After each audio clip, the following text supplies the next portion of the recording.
Halo brother, dimanapun kalian berada, semoga baik-baik saja, sehat dan banyak rezekinya. Kali ini kita akan membahas alur cerita dari sebuah film yang mengisahkan seorang pendekar yang tak pernah dikenal dunia turun gunung untuk menyelamatkan seseorang. Ternyata pendekar tersebut ketua sekte yang paling ditakuti seluruh penjuru negeri. Tak ada satu pendekar pun yang mampu menandingi kesaktiannya. Tidak usah berlama-lama lagi, kita masuk ke alur ceritanya.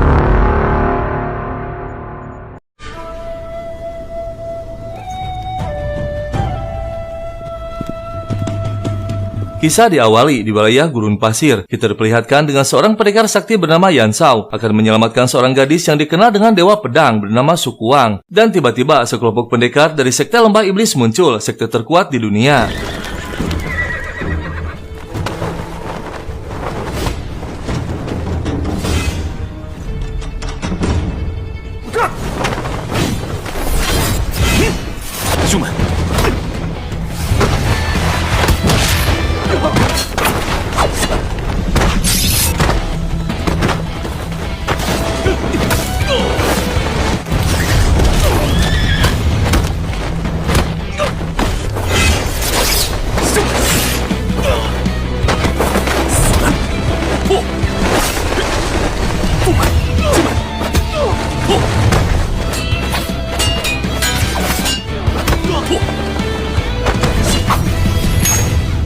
Yan Shao berhasil mengalahkan mereka semua, sementara Sukuang yang masih ditahan akhirnya sadar dari pingsannya. Tak lama muncul 3 pendekar dengan julukan 4 dewa. Mereka dendam karena satu pendekar tewas di tangan Sukuang. Namun tiba-tiba Sukuang terkejut sudah berada di gurun pasir. Bahkan lebih terkejut lagi saat mereka memanggilnya dengan nama Sukuang, pendekar nomor 1 dari gunung Yuchi. Sukuang berhasil ditangkap karena kalah oleh ketua sekte lembah iblis terkena jurus telapak es abadi. Dan akhirnya Yan Shao muncul.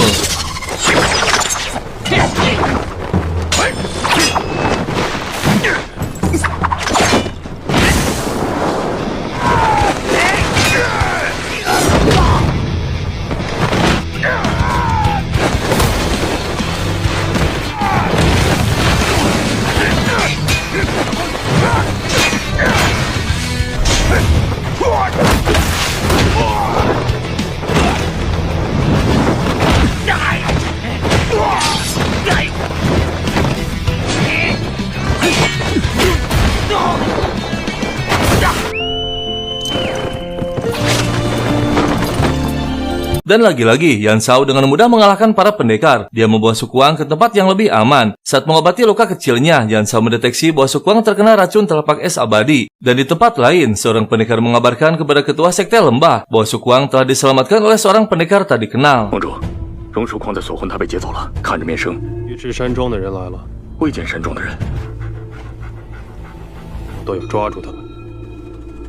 Sukuang yang masih tak sadarkan diri bermimpi, yang ternyata dia bernama Peng Yi berasal dari masa depan, tanpa sengaja memasuki perjalanan waktu ke dimensi masa lalu saat terjadi kecelakaan. Jiwanya memasuki raga Sukuang, dan tak lama dia pun tersadar masih terpercaya dengan kenyataan bahwa dia telah melakukan perjalanan waktu ke masa lalu. Pantas saja Yan Shao merasa aneh dengan karakter Sukuang yang dikenal pendiam dan mematikan, kini menjadi lemah dan penakut. 既来之则安之，要么想尽办法回去。你说什么？尊姓大名？江湖人称燕少，我姓燕。救我干嘛？ Tak ada yang bisa dilakukan, mau tak mau Sukuang harus menerima kenyataan. Dia terkejut saat melihat giok dalam pedang Yan Shao yang sama persis dengan milik neneknya. Dia teringat saat terjadi kecelakaan sang nenek memberikan giok tersebut. Sukuang menyimpulkan bahwa giok tersebut adalah kunci ruang dan waktu. Ada kesempatan untuk kembali ke dunianya. Yan Shao mengira bahwa Sukuang sedang berakting pura-pura bodoh, atau memang Sukuang hilang ingatan karena racun yang mematikan. 你没必要在我面前装疯卖傻。那个，别告诉我你失忆了。真的忘了呢，空的。慢慢就想起来了。 Malam pun semakin larut, Sukuang menanyakan banyak pertanyaan. Yan Shao menjelaskan bahwa tujuan ketua sekte lembah bernama Sutian menangkapnya untuk ditukar dengan kunci harta karun dari gunung Yuchi. Sedangkan kedatangan Yan Shao menyelamatkan Sukuang diutus oleh ketua muda bernama Shaoqi. Jika berhasil akan mendapatkan imbalan yang besar. Keesokan harinya, mereka pun melanjutkan lagi perjalanannya hingga tiba di sebuah desa. Namun tak lama, Sukuang tak sadarkan diri lagi, racunnya kembali bereaksi. Yan Shao memanggil tabib sakti bernama Huan Wu dari sekte Tang. 鬼谷盟玄彬韩狱长有极寒之气，伤及脏腑。是鬼谷盟神罪天打伤了他。玄彬韩狱长非同小可，还请前辈替他解除剩下的寒气。我有秘方解除，你想救他，如何化解？他中了什么毒？若想缓解他体内的毒，以内力驱动，手无力，绵绵不绝，何故？ Yan Xiao berterima kasih telah membantu cara menahan racunnya sementara. Meski dengan risiko yang tinggi harus disalurkan ke tubuh Yan Xiao sendiri, harus mengetahui nama racun tersebut jika ingin hilang sepenuhnya. Saat mereka masih berbincang, tiba-tiba sekelompok pendekar sekte lembah muncul. Yan Xiao pun bergegas membawa Sukuang. Mereka mengumpulkan seluruh penduduk. Wan Wu yang bertanggung jawab atas keselamatan penduduk terpaksa turun tangan. 并肩踩宽点儿，他日好朝向。一剑生叉子，你挂洒火，黄点青，实在是盟主点子着草。 这妖身怕是不济，不能强求。走。 Setelah dirasa cukup aman, mereka pun pamitan akan melanjutkan lagi perjalanannya. Yan Xiao memberikan sebuah plakat jika suatu saat membutuhkannya, yang ternyata Yan Xiao berasal dari sekte Tiangang. Wan Wu akan berusaha membuat penawar racunnya jika Yan Xiao berhasil mendapatkan nama racun tersebut. Tak lama, mereka pun pamit akan menuju Pavilion Wuking. Namun dengan mengejutkan, para pendekar sekte lembah berhasil menemukannya, dan akhirnya mereka pun tiba di sana, yang disebut langsung oleh ketua Wuking bernama Jin Buyao.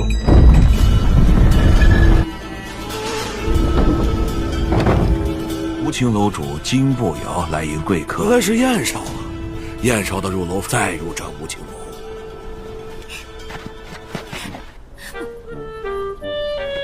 我就在这等死了我。这位是尉迟山庄的荣叔鹏，原来燕少是带他到此来领取赏。钱， Setelah berada di dalam pavilion, Yan Xiao teringat masa kecilnya yang ternyata dia dan Sukuang adalah saudara angkat. Sang ibu memberikan tanda yang sama di punggungnya sejak kecil. Yan Xiao telah bersumpah kepada ibu angkatnya dia akan menjaga Sukuang dengan nyawanya. Pantas saja Yan Xiao rela mengorbankan dirinya menyalurkan racun mematikan ke dalam tubuhnya, meski akan menurunkan kesaktiannya, dan tanpa diketahui oleh Sukuang sendiri. 我需要再次调息几日，恢复内力才能出发。以燕少的身手，怎么可能会伤成这副样子？燕少究竟是被何人所害？ 你留在此地，照我吩咐去办事吧。你们要办的事情也很要紧。是。 Sukuang mendatangi Buyao ingin bertemu dengan Yan Xiao, namun Yan Xiao tak bisa menemuinya karena sedang bermeditasi. Sukuang pun pamit karena dia telah diberitahu Buyao bahwa misi Yan Xiao telah selesai, yaitu menyelamatkan Sukuang sampai ke Pavilion Wuking, yang nantinya akan dibawa oleh ketua muda sekte Gunung Yuchi, orang terkaya di dunia. Sukuang berpikir harus ada yang melindunginya menggantikan Yan Xiao. Buyao pun mengenalkan para pendekar sakti yang berada di sana, namun sebagian dari mereka adalah musuh Sukuang sendiri. Dan tiba-tiba Sukuang berlari menuju salah satu pendekar untuk jadi pengawalnya, ingin dilindungi dari pendekar yang bernama Suitian, ketua sekte lembah iblis. Namun saat menanyakan namanya, ternyata 你不认识我是谁吗？有桩生意，少侠，价钱随你开。正是尉迟山庄的女侠，整天追着我不放，忙沈醉天，还有那帮狗腿子，还未请教尊姓大名啊？够不够胆接？沈醉天， Sukuang ketakutan dan bergegas menemui Yan Xiao kembali. Yan Xiao pun menjelaskan bahwa di Pavilion Yuking akan banyak berdatangan pendekar sakti, termasuk Suitian sendiri yang akan mengambil Sukuang kembali. Harus bertahan dan waspada sampai datangnya Shaoqi yang akan menjemputnya. Sukuang meminta agar Yan Xiao mengawalnya sampai ke Gunung Yuchi karena di dalam pavilion ada Suitian. Yan Xiao pun memperlihatkan jika keluar dari pavilion sangat berbahaya, jadi hanya bisa menunggu kedatangan Shaoqi. Sukuang pun marah dan pergi, dan saat Yan Xiao sedang mengobati kembali dirinya dikejutkan dengan kemunculan Suitian.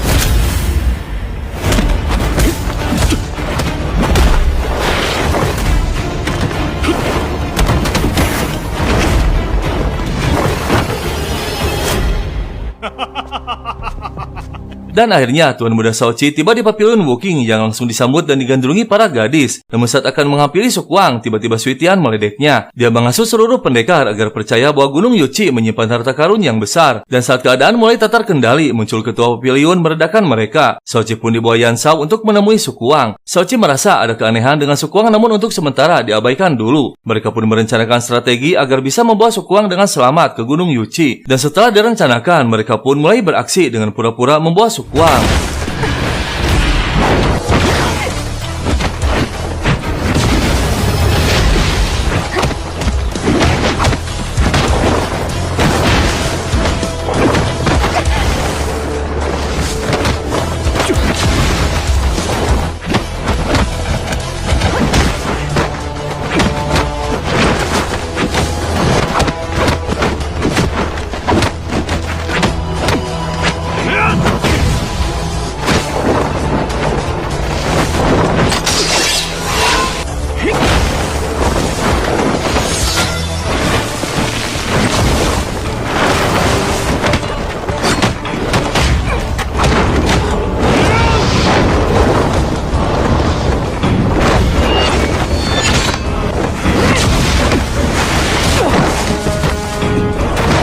Dua pendekar utusan Shao-Chi berhasil mengelabui Sui Tian meski mereka kalah. Namun dengan mengejutkan, Su Kuang dan Yan Shao muncul dengan membawa peliharaan kesayangannya untuk ditukar dengan mereka bertiga. Dan tiba-tiba anggota Sekte Lembah melaporkan bahwa markas gurun pasir telah diserang oleh Sekte Tiangang. Dan akhirnya mereka berhasil melarikan diri dengan menyandra hewan kesayangannya.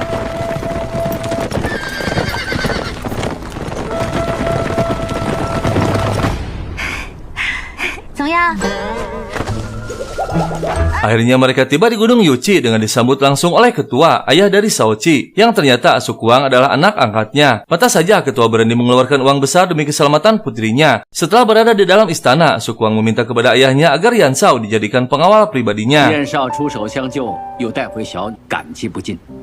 不敢。是我的随身护卫，我想让他留在身边。舒狂想留你做他的随身护卫，在下恭敬不如从命。 Sang ayah membawa Su Kuang menemui adik angkatnya bernama Wan Xi. Setelah lama berbincang, Su Kuang dibawa ke ruang rahasia. Sang ayah yang mengira dia adalah Su Kuang asli menceritakan tentang harta karun Puxian yang selama ini dicari oleh seluruh pendekar dunia. Saat Su Kuang masih kecil, ayahnya tewas oleh sekelompok pendekar yang ternyata ayahnya Su Kuang adalah keturunan kerajaan yang sudah tumbang, yang turun-temurun memegang kunci harta karun kerajaan. Hingga suatu hari, rahasia tentang harta karun tersebar memicu kebrutalan pendekar dunia ingin memilikinya, yang menyebabkan tewasnya sang ayah. Lalu Su Kuang dan ibunya disembunyikan di desa Longyu. Namun tak lama seluruh penghuni desa dihabisi. Yang tersisa hanya Su Kuang seorang. Yang akhirnya Su Kuang dibawa ke Gunung Yuqi dijadikan putri angkatnya. 在守护着福仙堡，引来不少江湖人疯狂追杀，不知被谁传了出去。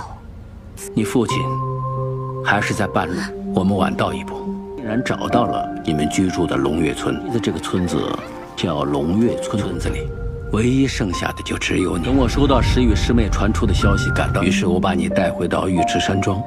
你是阿离堂哥之女，头疼。是啊，去吧。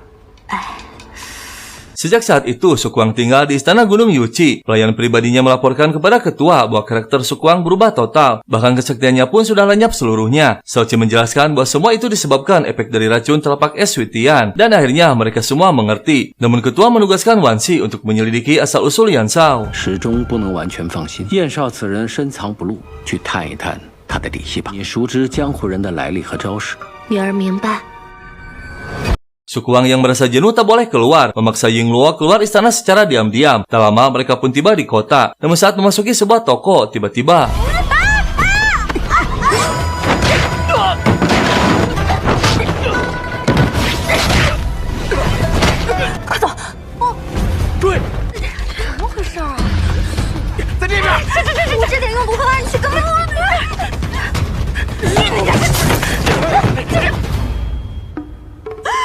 secara tak sengaja, Su Kuang memasuki penginapan yang disewa Yan Shao untuk mengobati diri. Akhirnya Su Kuang pun kembali dengan selamat. Dan tiba-tiba teman masa kecil Su Kuang bernama Ting Xi muncul memanggilnya. Dia berhasil mendapatkan pedang milik Su Kuang yang telah lama hilang. Dan setelah lama berbincang, Wan Xi meminta Yan Shao untuk menunjukkan kesaktiannya agar semua percaya bahwa Yan Shao mampu melindungi Su Kuang sebagai pengawal pribadinya.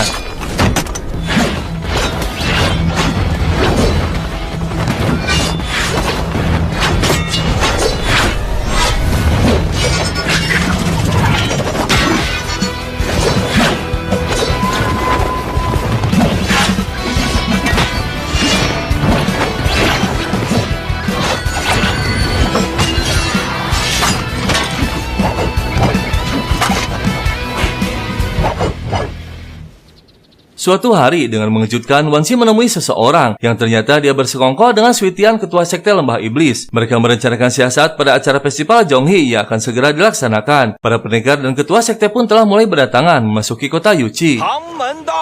好久不见，姥姥还是如此身手矫健。君神派到，秦姥姥，林老头好大面子呀。天星堂到，近来可好啊？很好，江堂主。 Malam harinya, para ketua sekte dijamu dalam pertemuan terbuka yang dipimpin oleh ketua Lin sendiri. Selain membahas tentang festival Zhonghe, mereka juga membahas tentang koalisi antar sekte untuk menghadapi aliansi Lembah Iblis yang berambisi menginginkan harta karun Puxian. Ketua sekte Sujian bernama Nenek Xing tak ingin ikut campur jika berurusan dengan Lembah Iblis. Namun ternyata inti kedatangan mereka semua hanya ingin mengetahui tentang harta karun Puxian. Tak jauh beda dengan tujuan sekte Lembah Iblis. 林某，感激不尽。 这句客套的话就不必说。在座各位又有谁不是冲着宝藏？请各位到此，正是想宝藏钥匙到底在不在玉池山庄？今日就向林庄主讨个说法。至于此事不急，是因为中和之夜，诸位远道而来，不妨先歇息。请。 Keesokan harinya, para pendekar merayakan festival Zhonghe, termasuk Yan Shao dan Sukuang yang ikut hadir di sana. Mereka akan ikut turnamen besar yang diselenggarakan 1 tahun sekali dalam acara festival Zhonghe. Siapapun juaranya akan mendapatkan hadiah besar dari Ketua Lin Gunung Yuqi. 好了，今天的花卉很是热闹啊。山庄便有大礼相送，谁若能一举夺魁，承蒙各位英雄赏光。红花会正式开始，1个时辰之后，各位请。 Malam harinya, acara turnamen pun dimulai. Mereka semua membicarakan tentang kesaktian Sukuang yang setiap tahun menjadi pemenangnya. Kini mereka semua kecewa karena Sukuang tak ikut turnamen tahun ini, namun digantikan oleh Yan Shao. Ternyata Sukuang sangat ditakuti oleh seluruh pendekar dunia, termasuk para ketua sekte. Dan tiba saatnya turnamen dimulai. Petarung pertama, yaitu Yan Shao melawan ketua sekte Qianxing bernama Jiang. Permainannya mengenali nama minuman yang telah disiapkan di atas meja.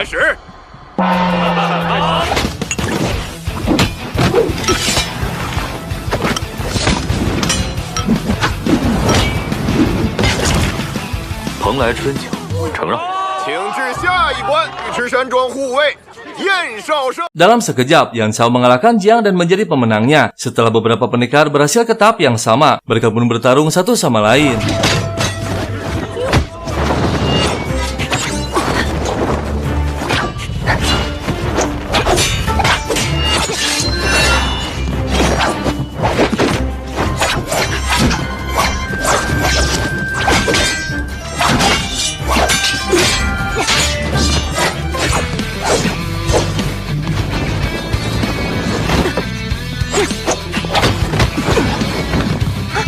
Yan Shao berhasil mengalahkan mereka berdua, namun saat Yan Shao akan mengambil bola kemenangannya, Sukuang yang telah berhasil menyelidiki menginfokan bahwa bola tersebut adalah sinyal bagi sekte lembah untuk meledakkan kota jika bola sudah dijatuhkan.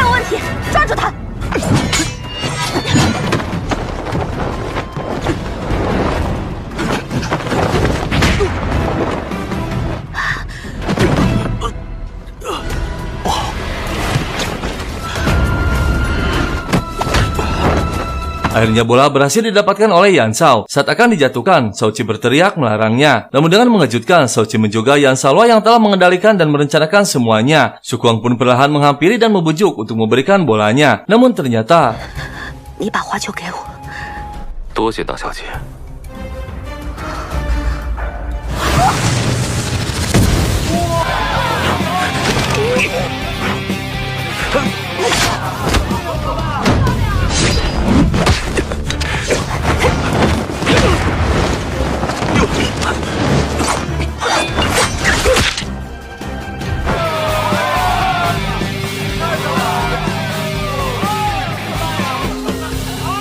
Sukuang dan Shao Qi terkejut tak terjadi apa-apa. Padahal Yan Shao telah bertindak 1 langkah lebih cepat dari mereka, berhasil menggagalkan siasat sekte lembah hitam yang akan menghancurkan kota. Namun ketua sekte lembah tak menyerah begitu saja. Mereka melakukan rencana kedua.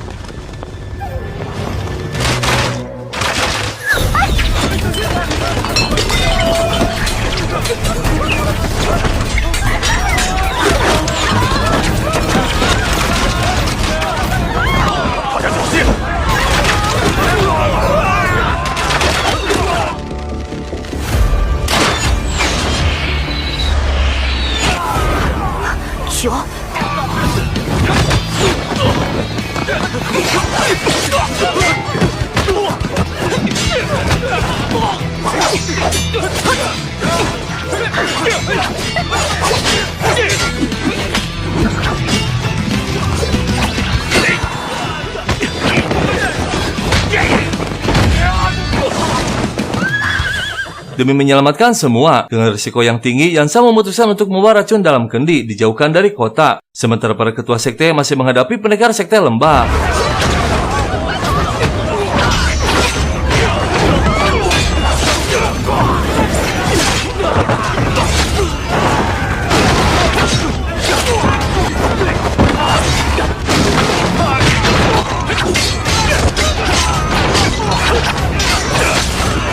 Yan Shao bergegas pergi menjauh dari kota, namun dengan mengejutkan ternyata pendekar sekte lembah terus mengejarnya.